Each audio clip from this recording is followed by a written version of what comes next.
from 10 with Adrian Kennedy. Never miss a podcast. Just hit subscribe. Now, I have a couple of questions that I want to ask you. It's probably a conversation that you've already had in your home. Are you planning a holiday for this year? And by a holiday, I mean on a plane to a country other than Ireland. Have you already booked one for this year in the hope that everything will be okay to travel? Or are you holding out to see what happens with vaccines and lockdowns before even thinking about booking? You've probably, like the rest of us, been getting emails from airlines and travel companies trying to sell you flights and trips. I know my inbox is constantly bombarded by travel companies offering me flights, offering me cruises, offering me hotels in Spain, you name it. I've been getting emails about it, and I'm sure an awful lot of you have. And it kind of it starts us thinking about maybe one day travelling again. The current coronavirus restrictions advise against all non-essential travel outside of Ireland, which has been in place since last March. But the arrival of vaccines could mean that we could be jetting off abroad sooner than we think. And airlines such as Ryanair are working behind the scenes to ensure that flights can go once it is safe to do so. The Ryanair ad that I saw the other day, vax and go. Yeah, if it were that simple. Well, I'm joined on the line by Eoghan Corry, who's travel expert for Travel Extra, let's have a chat about what the possibilities are. Eoghan, good morning and welcome to 98 FM. Sadly not Travel Extra anymore, Adrian, but you're absolutely on the mark. The airlines who have a lot at stake here are planning what the shape of summer 2021 will look like when we get clearance to fly again.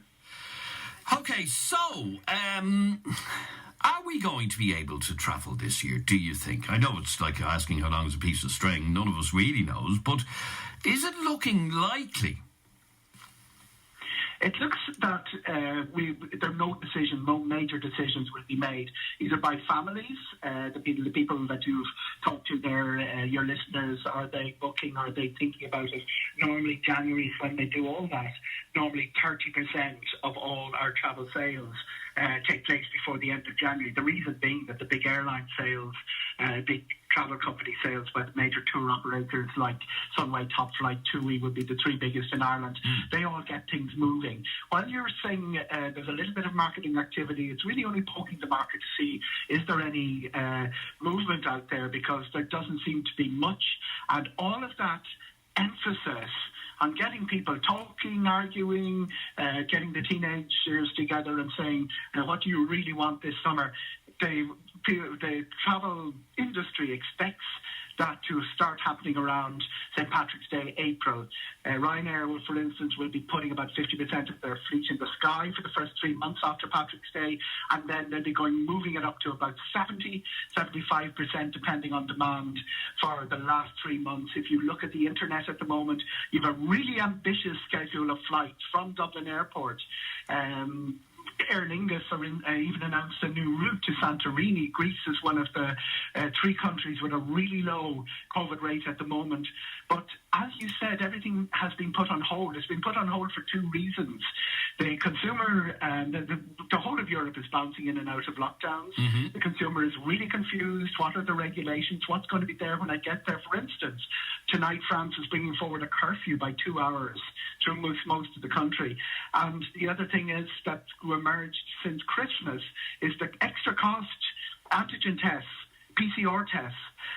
They can cost up to €180, and if you're going to a country like Spain, you may have to do it in both directions. If you're bringing a family of 4, that's a huge cost. So what we'll see is travel on and off the island brought down to a dribble. It's down very low at the moment. There are only 26 departures from Dublin Airport today. There will be 300 on a normal January day, and that will come to even lower from the end of January. And then everybody sits tight, waits. Will the numbers go down? Will vaccines roll out? How trouble-free will the rollout of vaccines be? Not just in Ireland, but right across Europe. How trouble-free will bringing those rates under control right across Europe? And then March, April, we look at the situation again. Is it likely, because it's certainly something that has been thrown out there, is it likely that countries or airlines, because we've already heard that it's something that Qantas plans to do, that you have to be vaccinated before you get on their aeroplane, is it likely that countries later on this year will insist on vaccination before you can enter the country, or airlines insisting on that? Yeah, it's been mentioned, as you said, by the aviation industry.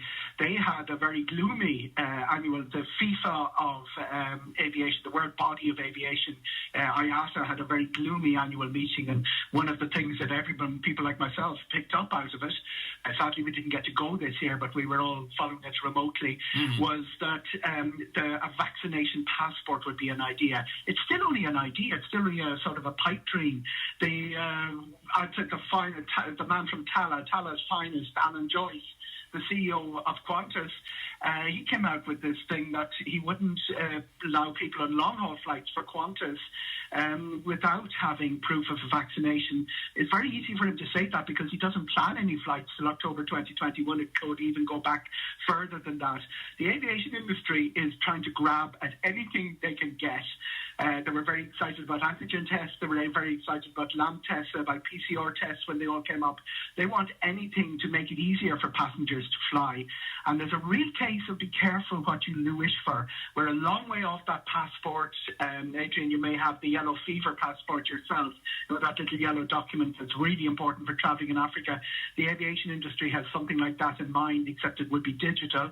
And we're a long way off getting a passport, and now the PCR testing regime is coming in, and to say it's confusing is an understatement.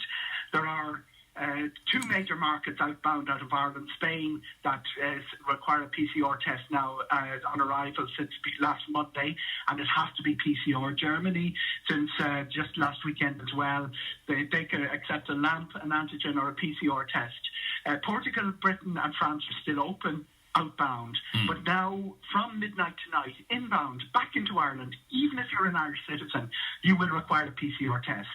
And that means a test taken within 72 hours of your departure. So if you fly to Spain, say, this weekend, now why you would, I don't know, but you fly to Spain this weekend and you're coming home next weekend, you have to have a PCR, which is a proper swab test, before you travel on that airplane.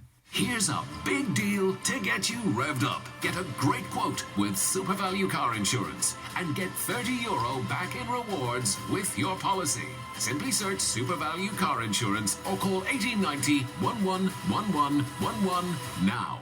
€30 in rewards includes two €10 off or €40 spend vouchers plus €10 worth of real rewards points. This car insurance is underwritten by AXA Insurance DAC. Super Value Financial Services DAC, trading as Super Value Insurance, is regulated by the Central Bank of Ireland. Loads of reasons to fly to Spain. For instance, Canary Islands, 14 cumulative of 141, 1/10 of ours. Asturias, beautiful Asturias, is one of the lowest infection rates in Europe. But that is the extra cost you're talking about. To fly out since last Monday, a PCR test 72 hours in advance. And remember, Ireland has the most expensive tests. Our PCR tests are running up to about €180. You can get them in €30 in other countries. Coming back in, you will need a PCR test 72 hours in advance. All very well if you're on your own, but bringing a family of four to Spain is now costing as much as Disneyland Florida would have in 2019. So it's going to curtail all leisure travel, and with a little bit, you tinker with aviation, with PCR testing, you tinker with connectivity, a bit like putting your poking around the engine of your car, and a bit that you didn't expect stops working, and it's going to really curtail business travel. Okay, so just to make that clear, for the time being at least, whilst Europe is in the ravages of this latest wave of the pandemic, if you want to travel, for example, to Spain, you have to arrive in Spain. Are you even allowed on the airplane before you go without a PCR test? This is an interesting one. The government's bringing it in. They say immigration authorities are responsible. But what we've seen happen with other things like visas, you're not allowed on the aircraft. So it could end up that this is being checked at your documentation is being checked at the check-in desk. In fact, I'm pretty sure that will happen. It's already happening in most European countries. Okay, so so it's not like you're going to arrive in Spain without a PCR test and get sent back. You won't even be allowed on the airplane. It has happened. It has happened, okay. We've had a case of a flight from UK and Sweden where the English passengers were told that their National Health Service PCR tests were not being accepted by the Swedish authorities and they were put on a plane back home. This raises another problem. Countries are they're all very exceptionalist. There's all a great sense of my system is better than yours. Predates COVID. It's the sort of thing that rivalries that rise up. So we could have a situation where people are not recognising each other's PCR tests and then their vaccines. What if the Chinese say we only accept a Chinese vaccine and the Americans only accept an American vaccine? That's the uncertainty and that's the trauma that the international aviation industry is looking at the moment. Very important. Spain and Germany are the only countries requiring the PCR. Germany, an antigen will do outbound from Ireland at the moment. Portugal is open. France is open, and most of the other countries are open. Italy is open as well. The UK obviously is open, but it's the returning from any of those countries. You will need a PCR test as of midnight tonight. Okay, so that is, we hope, for the time being until we get over. But it would strike me that the way to remove the requirement for a PCR test in the future, in the next few months, would be a requirement to have some sort of a cert to say you're vaccinated. Correct.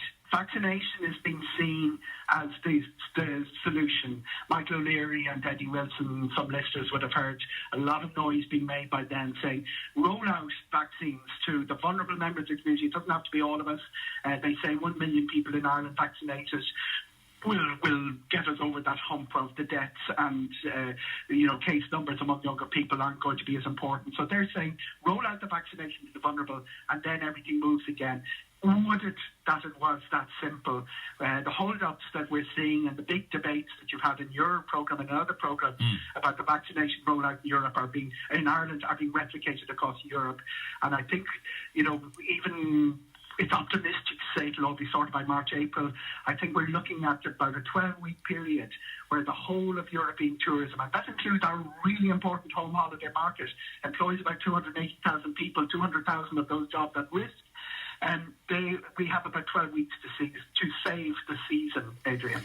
Okay, so for people listening now, I know it's a conversation myself and my wife have had. We have a holiday booked for February next year, okay? Yeah. It's the only holiday we've booked for February 2022, and obviously our fingers and toes are crossed that we'll actually be able to go. We decided not to book anything, at least so far, for this year. You'd be saying to people, would you, if you're thinking of a holiday, be thinking of the second half of this year? I would say that, and I would say that you're going to lose nothing. Normally, you sort of say, well, January, the prices go up, the resorts with the kids' clubs fill up. Unless you move early, you've lost it. There's no suggestion of that this year because it will be March, April before the booking season for 2021 happens, if at all. There's another really important thing here. 400,000 people have transferred their holiday from 2020 to 2021. Mm-hmm. They're going to have to be catered for. We also have people still waiting for refunds for last year. We still have people who are unhappy with the sort of terms in which their holidays were rescheduled. And we've a very important cohort. I mean, it's all very well for your 2x2 bucket and spade holiday to Nerja or somewhere like that, but a lot of people with very complicated, extensive weddings with, all these guests and uncles and aunts and everything like that transferred forward. And when they transferred it forward, there was a sense that everything would be solved in 3 months, 6 months, but it's now looking a lot more complicated than that. And when it starts, the transferred holidays are going to be as complicated as dealing with new bookings. Oh, it continues as a mess. But most of the airlines, from my understanding, the ones that are advertising, asking you to vax and go, they will enable you to change your flight free of charge. Is that right? Aer Lingus and Ryanair both doing the same thing? On the face of it, yes, but this is complicated as well. There's a Ryanair factor that flights booked since June have a refund option. The ones booked before that do not. There's fewer of those now as we move into 2021. But the refund option was very clearly had a start date for Ryanair.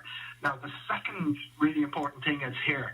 If you are following government advice, if the airline doesn't cancel that flight, and that flight takes off, you're not entitled to a refund.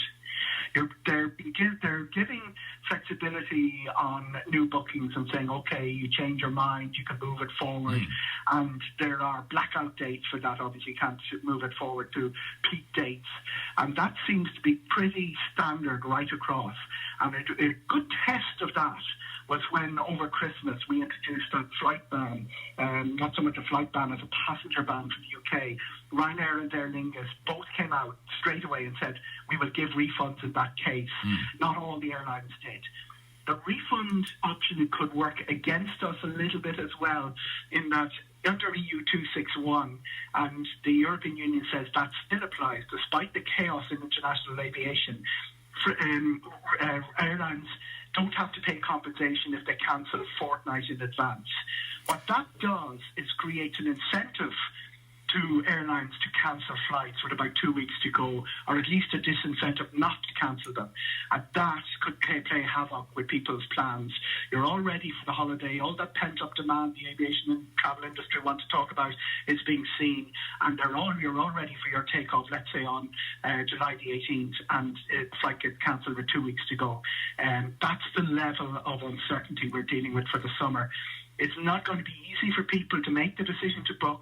My strong advice to listeners is March, April is when you're going to see a big sales season. We're going to see sales like we haven't seen many years ago. From some listeners would remember the global financial recession, the end of 2009, the sort of sales we saw in October and November with €1 flights to Spain. We're going to be looking at something like that, €5 flights to Spain to get things moving. If Europe is open, because Europe, as we speak this morning, is still bouncing in and out of lockdown, and obviously the Irish travel advice is not to travel 5 kilometres, never mind beyond that.